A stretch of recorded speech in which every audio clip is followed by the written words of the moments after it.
Hello everyone, एक बहुत ही अच्छी वैकेंसी परमानेंट गवर्नमेंट वैकेंसीज जो है निकल कर आ रही है। दुर्गापुर इंस्टीट्यूट का नाम आपने सुना ही होगा। नॉन टीचिंग ये वैकेंसी है, लेकिन मैं आपको बता दूं अगर क्वालिफिकेशन आपका मैच कर रहा है तो आप इस फॉर्म को डाल देना। एक तो इस तरह की वैकेंसीज के बारे में ज्यादा लोगों को इन्फॉर्मेशन रहती नहीं है, वो चीज एक हो जाता है। और दूसरा है कि आप इंस्टीट्यूट का नाम ही सुन सकते हो, राष्ट्रीय प्रौद्योगिकी संस्थान Durgapur, national institute of technology NIT Durgapur से ये वैकेंसी निकल कर आई है। नॉन टीचिंग के अलग अलग जो है पोस्ट है, इसमें 12th बेसिस पर भी आप अप्लाई कर सकते हो। 12th बेसिस का पोस्ट अलग है, ग्रेजुएशन बेसिस पे भी अप्लाई कर सकते हो, मास्टर बेसिस पे भी अप्लाई कर सकते हो। अलग अलग पोस्ट पर अलग अलग जो है क्वालिफिकेशन मांगा गया है। और दूसरी जो सबसे इंपॉर्टेंट चीज होती है, सैलरी इसमें बहुत अच्छा खासा मिल जाता है। मतलब जैसा पोस्ट वैसा सैलरी है, 80,000, 90,000, 70,000, और ये फुल्ली गवर्नमेंट है, आप लोगों को भी पता है। दूसरी चीज अगर मैं इसमें आपको बात करूं तो इसमें सिलेबस दिया गया है आपको कैसे पढ़ना है। हाँ, एग्जामिनेशन होगा लेकिन उतना टफ नहीं रहेगा, क्योंकि इसके बारे में ज्यादा इंफॉर्मेशन नहीं रहती है। कंपटीशन थोड़ा सा आपको कम मिलेगा और आप चाहो तो इसमें निकाल सकते हो। इसमें जो इंजीनियरिंग वाले बच्चे हैं, जो टेक्निकल वाले बच्चे हैं, वो अप्लाई कर सकते हैं। वहां पर आप लोगों का डिमांड काफी अच्छा है। चलो, बहुत सारी वैकेंसीज इसमें आई हुई है, तो सभी को जो है हम समझते हैं अलग अलग पोस्ट वाइज, और आपके क्वालिफिकेशन के अकॉर्डिंग जो मैच करेगा उसमें अप्लाई कर देना। सो फ्रेंड्स, चैनल पर पहली बार विजिट कर रहे हो तो चैनल को सब्सक्राइब कर लेना, बेल आइकन को हिट कर देना। यहां पर आप लोगों को जो है गवर्नमेंट, प्राइवेट, हर तरह की वैकेंसीज के बारे में इंफॉर्मेशन दी जाती है। इसके अलावा बीएड, डीएलएड, एमएड, सीटेड, इन सभी के क्लासेस भी प्रोवाइड किए जाते हैं। देखो, सबसे पहले अगर हम बात कर लेते हैं तो national institute of technology Durgapur में आप लोगों की जो वैकेंसी निकली हुई है, आप यहाँ पे साइट पर आकर के देख सकते हो और यहीं से आपको अप्लाई करना है। अब आप बोलोगे मैम हमें साइट मिलेगा कहां से, तो बिल्कुल यहाँ देख लो, nitdgp.ac.in। आप करियर्स में जाकर के जो है ये देख सकते हो। मैंने वैसे आप लोग को साइट यहाँ पर दे दिया, देख ले, यहाँ से आप जाकर के निकाल सकते हो। और अगर ऐसा है तो आप डायरेक्टली लिखोगे कि एनआईटी दुर्गापुर वैकेंसीज 2025, तो अपने आप आपको मिल जाएगा, कोई इसमें दिक्कत ही नहीं होगी, साइट ओपन हो जाएगा। फिर इसके बाद आप लोग जो है करियर सेक्शन में आओगे और नॉन टीचिंग स्टाफ रिक्रूटमेंट में आओगे। ठीक है, नॉन टीचिंग स्टाफ रिक्रूटमेंट पे आओगे तो दो तरह का आपको यहाँ पे लिंक दिखाई देगा। पहला एडवर्टीजमेंट का लिंक है, तो आप एडवर्टीजमेंट एक बार जरूर पढ़ना। मैं तो अभी समझा ही दूंगी, लेकिन फिर भी मैं बोलूंगी कि एक बार पढ़ लेना। और दूसरा जो है आपको अप्लाई करने का ऑनलाइन एप्लीकेशन का जो है यहाँ पर लिंक दिया गया है। लास्ट डेट इसका जो है लगभग 3 दिसंबर तक है। ठीक है, तो इसके पहले आपको अप्लाई कर लेना है, ये मैं बता देती हूँ, अगर आप डिसाइड कर रहे हो इसको करने को तो। चलिए, पहले तो एडवर्टीजमेंट देखते हैं, समझते हैं चीजों को कि इसमें क्या क्या चीजों के लिए है, कौन कौन से पोस्ट पर है और क्वालिफिकेशन जो है क्या मांगा गया है। ये देखिए, recruitment for non teaching post, मैं पहले ही बता रही हूँ कि नॉन टीचिंग पोस्ट के लिए, बाद में कुछ नहीं। 12 नवंबर से, ये देखो 12 नवंबर से ये फॉर्म फिलअप स्टार्ट हो चुका है। 12 नवंबर से ये फॉर्म भरा जा रहा है। तो अभी इतने सारे, ग्रुप ए में देखो इतने सारे पोस्ट है, तो जाहिर सी बात है कि ग्रुप ए में कौन सा वैकेंसी मैम हमारे लिए सही रहेगा। देखो, आप अपना क्वालिफिकेशन के अकॉर्डिंग मैच करना बाबू। ऐसे मैं आपको बता दूं, अगर आपने मास्टर डिग्री किसी भी डिसिप्लिन से किया हुआ है तो असिस्टेंट रजिस्ट्रार का जो है फॉर्म आप डाल सकते हो। इसमें आप लोगों को जो है ज्यादा दिक्कत नहीं होगी। मतलब इसमें सिर्फ मास्टर मांग रहा, फ्रॉम एनी डिसिप्लिन, मतलब आपने एमकॉम किया है, एमएससी किया है, एमए किया है, तो आप इसको डाल सकते हैं। इसके अलावा असिस्टेंट लाइब्रेरियन का है, तो लाइब्रेरियन का अगर कोर्स आपके पास है तो ये डाल सकते हो। साइंटिफिक टेक्निकल ऑफिसर का है, मेडिकल ऑफिसर, इस सभी में तो आप लोगों को अपना देखना होगा, पूरा अच्छे से मैच करना होगा, तो उसके अकॉर्डिंग फीस यहाँ पर दिया गया है। यहाँ पे फीस है 1500 फीस है आपका। सैलरी आप लोग को कैसे मिलने वाला है, तो यहाँ पे 7 सीपीसी के अकॉर्डिंग दिया जाएगा, तो सैलरी आपको 80,000, 90,000 तो इजीली बन जाएगा, आपको भी पता है इसमें आप लोग के ग्रुप ए में। फिर ग्रुप बी में आओगे तो वहां पर भी है, वहां पर भी आप लोग का पोस्ट है टेक्निकल असिस्टेंट जूनियर इंजीनियर का है। ठीक है, इसमें आपको बायोटेक्नोलॉजी से लेकर केमिकल, केमिस्ट्री, सिविल इंजीनियरिंग, इन सभी का है। और यहाँ पर कितना पोस्ट है, कौन कौन से कैटेगरी में, इसका फीस जो है आप लोग का 1000 लगेगा, और इसमें जो आपको सैलरी मिलेगी 6th पे का मिलेगा। तो यहाँ पे सारी चीजें दी गई हैं। ये सब भी इलेक्ट्रिकल इंजीनियरिंग, मैकेनिकल इंजीनियरिंग, आप लोग का मेटलर्जी है, ये सब इसमें से कोई भी अगर आपने किया हुआ है ना तो डाल देना, क्योंकि हमारे चैनल पर हमें पता है कि जो हमारे बीटेक वाले बच्चे हैं बहुत सारे हैं, जूनियर जो है जो पॉलिटेक्निक करके रखे हुए हैं वो भी है, तो ये आप लोग के लिए भी है, डाल सकते हो। Library and information assistant, library का कोर्स किया है वो आप डाल सकते हो, इसका भी 1000 है। सुपरिटेंडेंट का है वो भी डाल सकते हो, इसका भी 1000 है। तो ये सारे है। अब आ जाते हैं ग्रुप सी में, सीनियर टेक्नीशियन का है ग्रुप सी का, बायोटेक्नोलॉजी से लेकर केमिकल, केमिस्ट्री ये सब रहेगा। इंजीनियरिंग आप पूरा इसको देख लोगे आपके अकॉर्डिंग अगर मैच कर रहा है इसमें तो। और सीनियर असिस्टेंट का भी है, 1000 फीस रहेगा आप लोग का, और लेवल 4 जो है मिलने वाला है आप लोगों को सैलरी। ठीक, टेक्नीशियन में आ जाओगे तो यहाँ पर है, मतलब सीट अच्छा खासा निकला है अलग अलग पोस्ट पर, मैच करने की जरूरत। Lab attendant and office attendant का है, तो इसी में आपको 12th बेसिस पर मिलेगा, 12th बेसिस पर आप अप्लाई कर सकते हो। ठीक है, अभी अप्लाई 12 ऑफ नवंबर से हो रहा है टिल 21 डेज, मतलब कि 12 नवंबर से अगर स्टार्ट हुआ है तो 12 नवंबर से 21 नवंबर 21 दिन बाद, यानी कि 12 नवंबर से लेके 21 डेज तक जो है आप ये अप्लाई कर सकते हैं। तो वैसे अगर हम देखते हैं तो 3 दिसंबर जा रहा है, तो 3 दिसंबर तक है, लेकिन उतना वेट नहीं करना, लास्ट मोमेंट में हो सकता है कि साइट वर्क ना करे। तो आपको आज ये वीडियो मिल रहा है तो भाई आज से कल के बीच में अच्छे से पढ़ लो, समझ लो, क्वालिफिकेशन मैच कर लो, या 2 से 3 दिनों में इसको अप्लाई कर दो, क्योंकि ऑनलाइन अप्लाई करना है, कोई दिक्कत भी नहीं है। एम्प्लॉयमेंट न्यूज में भी ये पब्लिश किया गया है, ये भी यहाँ पे बता दिया गया है। चलिए अभी हम इसमें समझते हैं कि क्वालिफिकेशन क्या है। देखो प्रिंसिपल साइंटिफिक और इन सभी का है तो भाई इसमें एक्सपीरियंस मांग लेगा, 15 इयर्स का एक्सपीरियंस सब रहेगा। हम आगे बढ़ते हैं, हमारे लिए जो मैंने आप लोग को बताया था कि आप लोग भर सकते हो रजिस्ट्रार वाला, वही वाला मैं डायरेक्टली स्टार्ट करती हूँ, क्योंकि वो फ्रेशर के लिए है। असिस्टेंट रजिस्ट्रार, इसमें किसी तरह का एक्सपीरियंस नहीं मांगा गया है, सिर्फ और सिर्फ आप लोग का मास्टर डिग्री मांगा गया है, एनी डिसिप्लिन 55% के साथ। ठीक है, और आप जो है इसको फिर अप्लाई कर पाएंगे।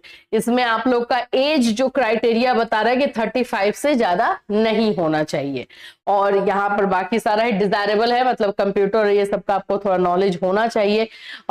ये सारी चीजें जो है यहाँ पे बताई गई है। आगे बढ़ेंगे हम 7 नंबर में आ जाएंगे, असिस्टेंट लाइब्रेरियन का है। असिस्टेंट लाइब्रेरियन में भी आप लोग को जो है master degree in library science मांगा गया है। ठीक है, 60% इसमें मार्क्स आपका होना चाहिए, और qualifying in the national level test such as NET, SLET ये सब मांगा है, तो ये आप देख लेना अगर इसमें है आपका तो। नाउ 7 नंबर में आ जाते हैं साइंटिफिक टेक्निकल ऑफिसर, इसमें बीटेक, एमएससी वाले बच्चे, और 6.5 इन 10 पॉइंट स्केल पे जो है मांगा, यानी 6.5 का आपका होना चाहिए। ठीक है, और employees of the institute serving as a technical, कहीं पर अगर आप काम कर रहे हो तो, बाकी और कुछ नहीं है। तो यहाँ पर आपको 35 ईयर्स इसका भी रखा गया है। टेक्निकल असिस्टेंट जूनियर इंजीनियर का है, तो इसमें आप लोग को बीटेक मांगा गया है फर्स्ट क्लास, और इक्विवेलेंट ग्रेड इन, मतलब कि फर्स्ट 60% से अबव होना चाहिए, इसका कहने का मतलब है। First class diploma in engineering ये सब है। मास्टर डिग्री वाले भी फॉर्म भर सकते हैं, अगर आपका जो है मान लेते हैं बीटेक नहीं है तो मास्टर डिग्री इन साइंस यानी एमएससी वाले भी बच्चे इसमें अप्लाई कर सकते हैं, 50% आपका मार्क्स होना चाहिए। और जूनियर इंजीनियर एजुकेशनल क्वालिफिकेशन आप लोगों को क्या क्या चाहिए सब दिया गया है। लाइब्रेरी एंड इंफॉर्मेशन असिस्टेंट का जाते हैं, यहाँ पे first class bachelor degree in science, arts, commerce, आपका जो है ग्रेजुएशन किसी में भी है, ठीक है, चाहे आप आर्ट्स से या कॉमर्स से या साइंस से किए हुए हो, इसमें आप अप्लाई कर सकते हो। लेकिन इसके साथ साथ आप लोगों को institute and bachelor degree in library and information, इसमें से कोई भी आपका है जो आपका लाइब्रेरी का होता है बीएलबी वो हो, कोई भी इसमें से आपको, इतने सारे जो है कोर्सेस वाले बच्चे अप्लाई कर सकते हो, तो ये भी कर सकते हो। इसमें बस यही है कि 30 इयर्स से ज्यादा नहीं होना चाहिए। ठीक है, आगे बढ़ेंगे। फिर उसके बाद सुपरिटेंडेंट का है, यहाँ पे भी 30 इयर्स ही रखा गया है। बैचलर डिग्री ही यहाँ पर भी रखा गया है, या फिर मास्टर डिग्री भी है तो भी चलेगा, वो लोग अप्लाई कर सकते हैं, कंप्यूटर का नॉलेज होना चाहिए। तो ये भी फ्रेशर के लिए, सारा जो अभी मैं बता रही हूँ आप लोग को फ्रेशर के लिए, इसमें एक्सपीरियंस नहीं चाहिए, बस क्वालिफिकेशन मैच करते जाना है आपको। यहाँ पर आ जाते हैं सीनियर टेक्नीशियन का, जिसमें 33 ईयर्स से ज्यादा नहीं होना चाहिए। इसमें आपका 12th मांगा है, ठीक है, senior secondary 10+2 with science from recognised board at least 60% marks, यानी कि आपका 12th होना चाहिए, 60% मार्क्स के साथ, और नहीं तो आपका डिप्लोमा होना चाहिए, यानी कि पॉलिटेक्निक जो लोग बच्चे करते हैं, diploma in engineering of 3 years duration in relevant field from a recognised polytechnic institute, ये लिखा हुआ है, तो वो वाले भी बच्चे इसमें अप्लाई कर सकते हैं, ठीक है। और कुछ इसमें तो नहीं है, तो इसमें ये सब देख लोगे। सीनियर असिस्टेंट में आप लोग का फिर यहाँ पे 10+2 ही रहेगा। टाइपिंग मांगा गया है 35 वर्ड्स पर मिनट, ये रहेगा, और 33 इयर्स है। सभी देख सकते हो, मैं इसमें बोल रही हूँ कि अच्छा पोस्ट है, सभी चीजें सही है।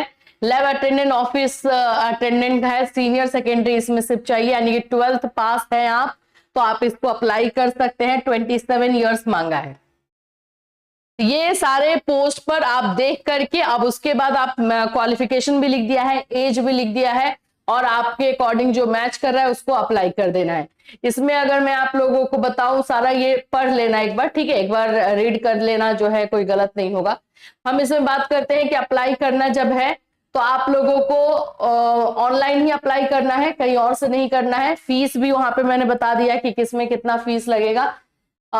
इसके बाद आप लोगों को जो है फोटो कैसे अपलोड करना है, सेल्फ अटेस्टेड होना चाहिए, आपके जितने भी डॉक्यूमेंट्स है उसमें आपका साइन उसमें होना चाहिए, पहली चीज। और इसमें जो आप लोग का अप्लाई जहां पे करोगे वहां पर आप लोगों को सिलेबस भी दिया गया है, वहां से सिलेबस देख सकते हो।